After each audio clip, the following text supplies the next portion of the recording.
Bonjour, je m'appelle Martin Séguin. Aujourd'hui, on va fabriquer un tire-pouce. Un tire-pouce, c'est simplement un bidule qui permet de tirer la grille du poêle, regarder ce qui mijote, et repousser le tout à sa place. Ça empêche de se brûler, pas obligé de prendre les mitaines. C'est un petit élément décoratif également. J'ai un ami qui est venu avec le sien, j'en ai profité, je l'ai calqué sur un morceau d'HDF de 1/4 de pouce, 5 mm. Donc, je l'ai simplement dessiné et on va partir de là. Ça va me permettre de vous montrer comment est-ce qu'on fabrique quelque chose à partir d'un gabarit avec la table à toupie et la scie à ruban. Une technique qui est très pratique, qui sert pour beaucoup de choses. Même des fois dans un meuble, on peut avoir 5-6 gabarits qui nous servent à faire 5-6 morceaux différents qu'on assemble par la suite. Et c'est toujours la même technique. Moi, je ne suis pas bon en dessin. Fait que comme que je disais, j'ai simplement mis le sien et j'ai dessiné le contour et ça me suffit. On doit découper le contour de notre motif à la scie à ruban. Bon, il y a plusieurs autres manières de faire, mais moi je travaille avec la scie à ruban. Au niveau de la scie à ruban, petite chose à se souvenir, c'est qu'on doit, faut pas la laisser trop haute pour rien. L'idéal, c'est de la mettre à peu près à une hauteur de 1 doigt au-dessus du morceau qu'on est en train de travailler. On n'a pas besoin de plus et ça la rend plus stable. On s'assure également que nos blocs de chaque côté de la scie soient le plus près possible sans nécessairement y toucher. Il faut qu'elle puisse bouger un tout petit peu. Maintenant, ce que je vais faire, c'est que je vais couper, mais il faut se faire des points de sortie. Fait que mettons que je rentre par ici, puis que je m'en viens et que je suis, mais il peut arriver n'importe quoi, regardez, comme rendu ici, je suis dans le trouble. Je ne peux pas reculer, puis je ne peux pas nécessairement tourner. Donc, ce que je vais faire, c'est que je me fais un point de sortie avec la scie à ruban ici. Je vais probablement couper mon morceau en avant. En dessous, je vais me faire quelques coups de sortie avant de commencer. Et ça fait en sorte que je peux m'enlever du trouble si je le suis. On coupe à l'extérieur de la ligne. On ne coupe pas nécessairement dessus. Quoique moi, c'est un dessin approximatif, ça ne sera pas très, très grave. Normalement, lorsque c'est le plus proche possible de ce qu'on a besoin, on va couper en dehors et on va ressabler exactement où on le veut par après.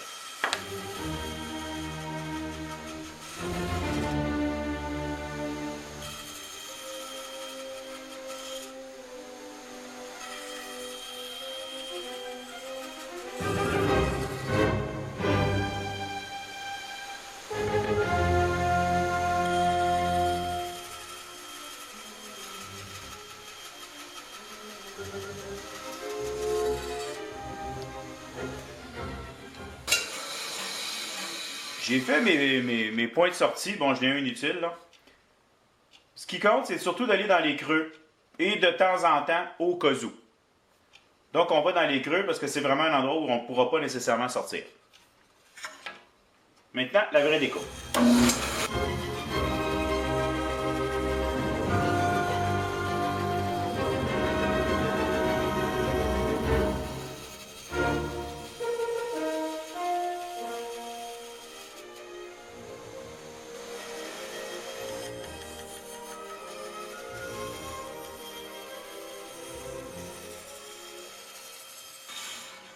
Le voici de manière très grossière. Maintenant, on va le raffiner. Je vais utiliser ma sableuse pour ramener ça vis-à-vis les lignes et essayer de faire une plus belle forme possible. Pour le moment, je la laisse dans ce mode-là. C'est une sableuse oscillante. Je vais faire les grosses formes et pour ceux qui ont besoin de plus de précision, je la modifierai.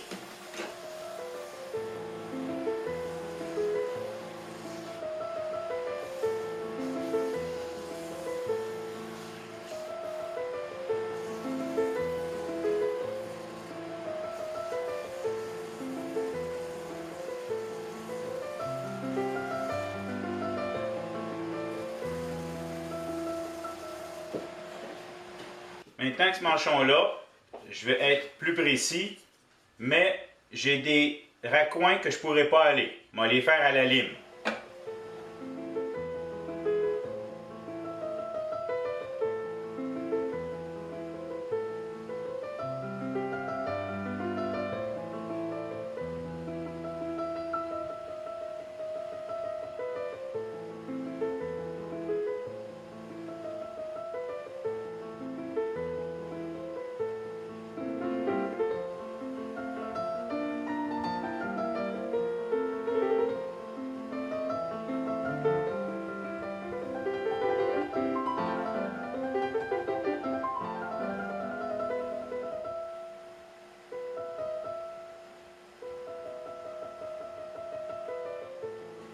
Bon, bien voilà.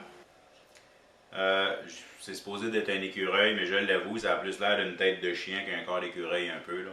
Mais bon. C'est un choix que j'ai fait au moment où je processais. Je vous ai dit tantôt que je fonctionnerais avec la lime.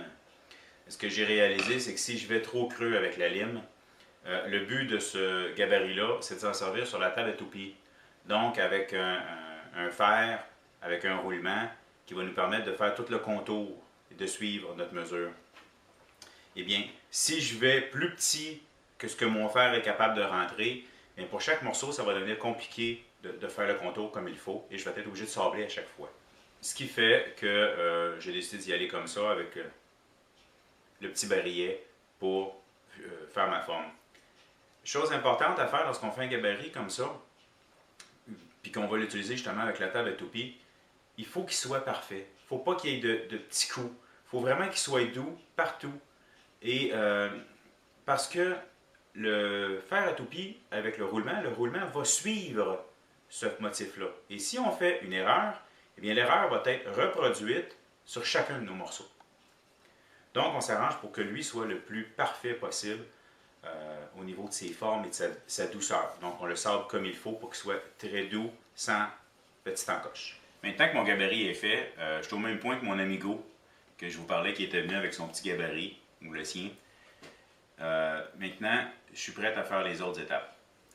Pour le fun, je suis allé faire un petit tour voir la grille du four. Je ne sais pas si c'est standard d'un four à l'autre, mais disons que moi j'ai 1 pouce écart entre les différentes grilles, donc ce qui fait que mon morceau doit avoir un maximum d'1 pouce écart pour être utilisé. Donc, j'ai des restants de 3/4 et de 1 pouce, fait que j'en profite. Un autre projet où on passe les restants. Je mets le petit écureuil sur le gabarit et j'en trace le contour. Voilà, il est tracé. Maintenant, je dois aller le tailler à la scie à ruban. Mais je dois absolument couper en dehors des lignes environ un 16 ou un 8e. Absolument parce que lorsqu'on va avoir notre morceau de coupé et qu'on va mettre ceci et qu'on va aller le copier à la toupie, il n'y a pas de pardon. Là. Ça ne peut pas être plus petit. Il ne faut pas que le morceau, que le modèle numéro 2 soit plus petit que le gabarit. Ça ne marchera pas. On ne fera pas une belle job. Donc, il doit obligatoirement être un petit peu plus gros. Donc, on va couper ça ici à ruban. Et, comme tantôt, on se fait des points de sortie pour être certain qu'on ne reste pas coincé. Voilà ce que j'ai découpé par rapport à mon gabarit qui était dessiné dessus. On le voit bien là, que je suis très en dehors des lignes. Petit détail que j'ai oublié de mentionner, lorsqu'on fait des coupes à la scie à ruban comme ça, où est-ce qu'il y a des courbes, on ne peut pas avoir des lames très profondes, comme 3/4 de profond. J'utilise une 1/4 6 dents au pouce, et honnêtement, je serais mieux avec une 1/8 de 6 dents au pouce. Je pourrais faire des courbes plus prononcées. Là, je suis comme obligé de me prendre en 2-3 shots des fois pour réussir à faire ma courbe comme il faut. L'étape suivante, c'est de finir notre tire-pouce au niveau des formes basé sur le gabarit. Ce qu'on fait, c'est qu'on met du ruban, il y en a qui appellent ça du ruban à tapis, c'est du ruban double face. C'est-à-dire qu'un ruban qui colle des deux côtés. Et on en met stratégiquement sur notre gabarit. Ça n'en prend pas nécessairement partout, mais on s'arrange pour couvrir pour que ça soit solide. Une des choses que je déteste le plus avec le fameux ruban double face, c'est d'enlever le plastique protecteur. Il existe probablement des meilleurs trucs, mais moi tout ce que j'ai trouvé, c'est que je magane un coin, puis après ça, je suis capable de pogner le petit plastique blanc. Bon, j'ai réussi à le pogner, et à partir de ce moment-là, on peut enlever le plastique. Une des choses à savoir avec le ruban double côté, c'est qu'il est bon. Bon, si on en a juste un, pas de problème. Si on en a plusieurs à reproduire, il peut nous servir pour quelques-uns. Puis après, on se rend compte qu'il ne tient plus comme il faut. On ne prend pas de chance, on le change. Là, ce que je dois faire, c'est de mettre mon gabarit sur une de mes pièces, pas complètement finie, en s'assurant d'être au niveau des lignes, puis que ça dépasse tout le tour du gabarit, parce qu'on veut que la toupie soit capable d'enlever du matériel. Il faut qu'elle ait quelque chose à faire. Sinon, on se ramasse avec des creux dans nos formes. Voilà. Une bonne pression. On est maintenant prêt à passer à la table de toupie. Maintenant, je dois équarrir, qu'on appelle. Équarrir, équarrir. Bref, rendre égal. Rendre égal quoi? Rendre égal notre morceau, notre vrai tire-pouce, basé sur le gabarit. La manière de faire, c'est qu'à la table de toupie, ce qu'on fait, c'est qu'on utilise... Bon, moi, je vais utiliser ici mon plus petit fer à équarrir que j'ai. C'est-à-dire que c'est un fer droit avec un roulement, un bearing, qui fait en sorte que ça va suivre. Le but du roulement est de s'accoter sur le gabarit. Et le restant va rendre égal notre pièce basée sur le gabarit, tout simplement. Il existe plusieurs types de ces fers-là. Vous voyez, ici, j'en ai un avec le roulement sur le dessus. J'ai également un kit que j'ai acheté ici chez Elite qui me permet d'avoir différents diamètres. Bon, comme je disais, moi, j'utilise le plus petit possible parce que j'ai des raccoins à faire. Donc, il y en a de différents diamètres. Et, bon, vous voyez ici, la plupart ont le roulement en dessous. Et j'en ai même un qui a le roulement en haut et en dessous. Il est vraiment plutôt polyvalent. J'aime bien ce kit-là, il travaille bien, à une exception près. On peut voir en dessous, il y a une petite affaire noire. Là. Je ne sais pas si on le voit là. C'est une barrure qui fait que le roulement tient à sa place. J'ai déjà été obligé d'échanger. En fait, les barrures là sont pas bonnes. Ils ne tiennent pas. Tu viens me les serrer. Oh, fini. Tu as passé tout droit. Tu as bousillé le mécanisme. Je trouve que les barrures sur ce kit-là sont pas très bonnes. Je vais devoir communiquer avec Elite qui m'en renvoie d'autres. Je suis vraiment déçu des roulements. Pas du roulement, de la barrure. Pour le restant, leurs fers sont de bonne qualité. J'ai aucun problème avec les fers de Elite. Bon, pour les Européens ou pour les gens ailleurs sur la planète qui m'écoutent, Elite est un vendeur d'outillage de la région de Québec, en fait de Lévis, près de Québec. Voilà. Donc, je vais utiliser mon autre, qui est de plus petit diamètre. Voilà, mon fer est installé et je n'ai pas nécessairement éloigné mon guide au complet parce que j'ai calculé que j'étais capable de travailler et que j'étais pour être confortable. Je ne le mets pas nécessairement trop loin parce qu'il fait une bonne captation de poussière en même temps que le restant. J'ai oublié de mentionner tantôt, le roulement dans le haut, le roulement dans le bas, c'est pas qu'il y en a un qui est meilleur que l'autre. C'est qu'il y a certains fers qui ça nous permet d'attaquer différemment, c'est tout. S'il y aurait eu le roulement en bas, je l'aurais ajusté à une hauteur pour que ça touche à mon gabarit, mais j'aurais travaillé simplement comme ça. Et j'aurais été correct. Maintenant, vu que le roulement est en haut, eh bien, je mets le gabarit dans le haut. Je vous montre comment on travaille ça. C'est un principe que je vais naturellement utiliser la pine de démarrage. Pardon, la butée de démarrage. J'ai appris le bon terme, donc on va essayer de s'en servir. Donc, je vais utiliser la butée de démarrage pour démarrer. Et par la suite, mon roulement va toucher à mon gabarit et c'est lui qui va faire office de contrôle pour promener et tout faire ce que j'ai à faire. Je vais attaquer en suivant toujours dans cette direction-là. On essaie de ne pas revenir en arrière. Parce que si on revient par l'arrière, l'angle d'attaque va nous jouer des tours et ça va nous provoquer des mouvements qu'on n'aime pas. On aime mieux avancer sur la lame plutôt que de reculer. Parce que n'oubliez pas que ça tourne dans ce sens-là. Là. Ça vient attaquer comme ça.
Ah, ben, je suis certain que ça paraît sur la vidéo, là. Je suis nerveux avec mes mains proches, OK? J'ai le droit. C'est dangereux, c'est mes doigts. Ce qui fait que je vais utiliser le truc de la serre en bois pour avoir une meilleure grippe dessus. J'espère que ça va être solide comme je le pense. Je m'essaye.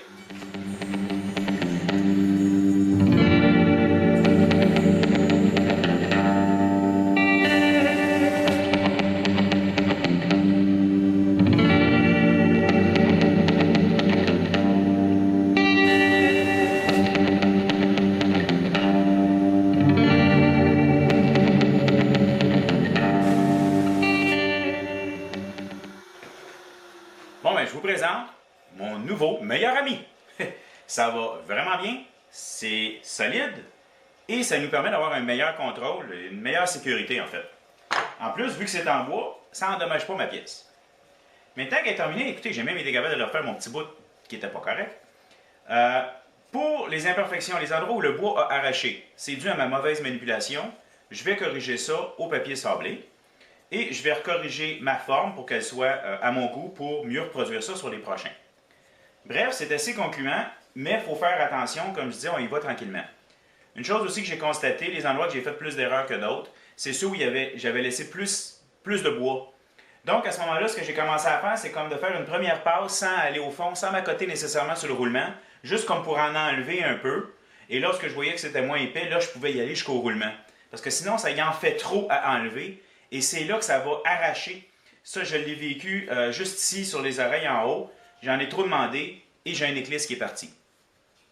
Voilà. Prochaine étape. Bon, ben voilà, j'ai tout fait mes morceaux.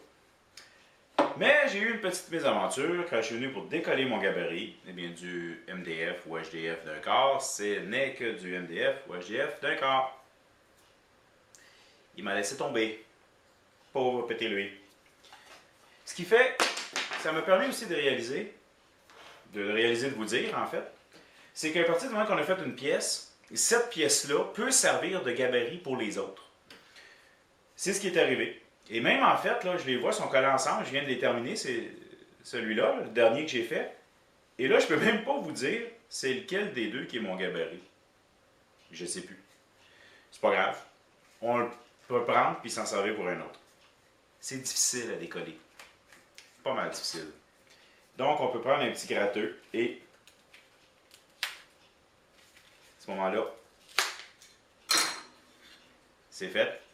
On enlève le tape et voilà. Bon, maintenant, j'en ai plusieurs qui sont loin d'être parfaits.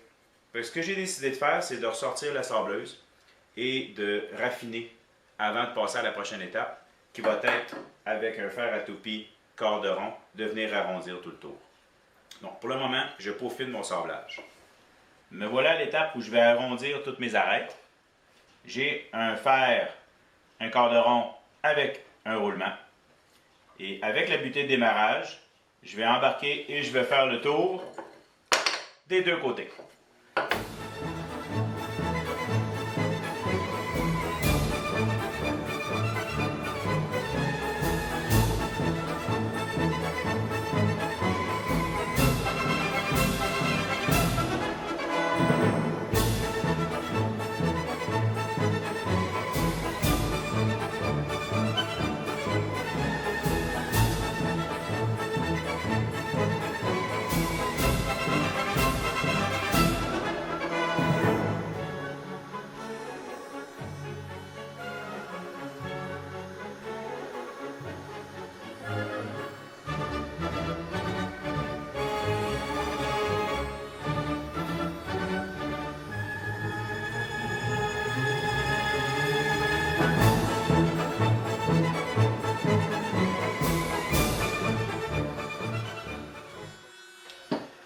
Bon, ben vous avez remarqué que j'ai pas utilisé ma serre en bois pour faire uniquement le corderon.